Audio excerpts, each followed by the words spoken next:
Halo teman-teman semuanya, perkenalkan nama saya Friska Dwi Sabrina dari kelas 2024H dengan NIM akhir 307. Pada video kali ini, saya akan membahas tentang kepemimpinan dan pengambilan keputusan suatu tokoh aktivis perempuan, yaitu analisis kepemimpinan tokoh Malala Yousafzai. Malala Yousafzai adalah seorang aktivis perempuan muda asal Pakistan yang lahir 12 Juli 1997 dan dikenal karena perjuangannya dalam memperjuangkan hak pendidikan bagi anak perempuan. Ia lahir di daerah yang pada saat itu masih banyak pembatasan terhadap perempuan untuk mendapatkan pendidikan. Sejak kecil, Malala sudah memiliki semangat belajar yang tinggi dan juga didukung oleh ayahnya yang sangat peduli terhadap pendidikan. Nah, pada usia yang masih sangat muda, Malala sudah mulai berani menyuarakan pendapatnya melalui tulisan dan juga media. Ia menceritakan bagaimana kondisi pendidikan di daerahnya yang tidak adil bagi perempuan. Namun, perjuangannya tidak berjalan mudah. Malala pernah mengalami kejadian penembakan oleh kelompok yang menentang pendidikan bagi perempuan. Kejadian tersebut sempat membuat dunia terkejut, tapi justru menjadi titik balik yang membuat Malala semakin dikenal dan semakin kuat dalam memperjuangkan hak pendidikan. Nah, setelah kejadian tersebut, Malala tidak menyerah. Ia terus menyuarakan pentingnya pendidikan ke berbagai negara dan forum internasional. Bahkan, ia juga salah satu penerima Nobel Perdamaian termuda di dunia.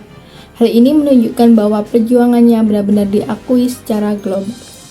Saya memilih tokoh Malala Yousafzai karena menurut saya beliau adalah sosok pemimpin perempuan yang sangat inspiratif, terutama bagi generasi muda seperti kita. Malala membuktikan bahwa seorang pemimpin tidak harus memiliki jabatan tinggi atau usia yang tua maupun gender laki-laki. Yang terpenting adalah keberanian, kepedulian, dan konsisten dalam memperjuangkan sesuatu yang benar. Dan selain itu, Malala juga menunjukkan bahwa kepemimpinan bisa dimulai dari hal kecil, seperti menyuarakan pendapat dan memperjuangkan hak diri sendiri. Dari situ, dampaknya bisa berkembang menjadi lebih besar dan mempengaruhi banyak orang. Jika kita melihat dari gaya kepemimpinannya, Malala cenderung menggunakan gaya kepemimpinan demokratis. Hal ini terlihat dari cara dia menyampaikan ide dan perjuangannya dengan terbuka, serta mengajak banyak orang untuk ikut terlibat. Dalam gaya kepemimpinan demokratis, pemimpin tidak bekerja sendiri, tapi melibatkan orang lain dan membuka komunikasi dua arah. Malala juga menghargai pendapat orang lain dan berusaha membangun kesadaran bersama tentang pentingnya pendidikan. Hal ini membuat banyak orang merasa terlibat dan akhirnya mendukung perjuangannya. Selain itu, Malala juga memiliki gaya kepemimpinan karismatik. Gaya ini terlihat dari cara dia berbicara yang penuh semangat dan mampu menyentuh hati banyak orang. Ketika Malala berpidato, banyak orang merasa terinspirasi dan termotivasi. Inilah yang membuatnya mampu mempengaruhi banyak orang meskipun usianya masih sangat muda. Kemudian, jika dilihat dari model atau teori kepemimpinan, Malala dapat dikategorikan sebagai pemimpin transformasional. Dalam teori transformasional, seorang pemimpin tidak hanya memberikan perintah, tetapi mampu menginspirasi dan memotivasi orang lain untuk mencapai tujuan yang lebih besar.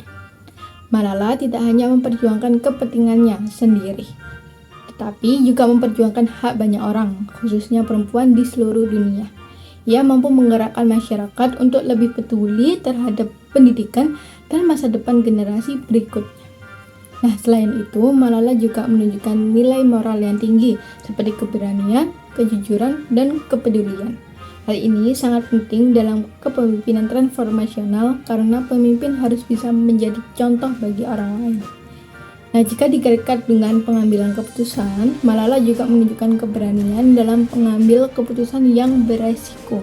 Ia tetap memilih untuk bersuara meskipun menghadapi ancaman. Keputusan tersebut bukan hanya untuk diri sendiri, tapi untuk kepentingan banyak orang. Ini menunjukkan bahwa seorang pemimpin harus berani mengambil keputusan yang tepat meskipun sulit. Nah, dari pembahasan ini kita bisa mengambil pelajaran bahwa kepemimpinan bukan hanya tentang kekuasaan, tetapi tentang bagaimana kita bisa memberikan pengaruh positif kepada orang lain. Kepemimpinan juga membutuhkan keberanian, komunikasi yang baik, dan kepedulian terhadap sesama. Kesimpulannya, Malala Yousafzai adalah contoh pemimpin yang memiliki gaya kepemimpinan demokratis dan karismatik serta menggunakan model kepemimpinan transformasional. Dengan semangat dan keberaniannya, ia mampu memberikan dampak besar bagi dunia, khususnya dalam bidang pendidikan. Sekian penjelasan dari saya. Terima kasih atas perhatian teman-teman semuanya. Kurang lebihnya mohon maaf. Semoga video ini bermanfaat.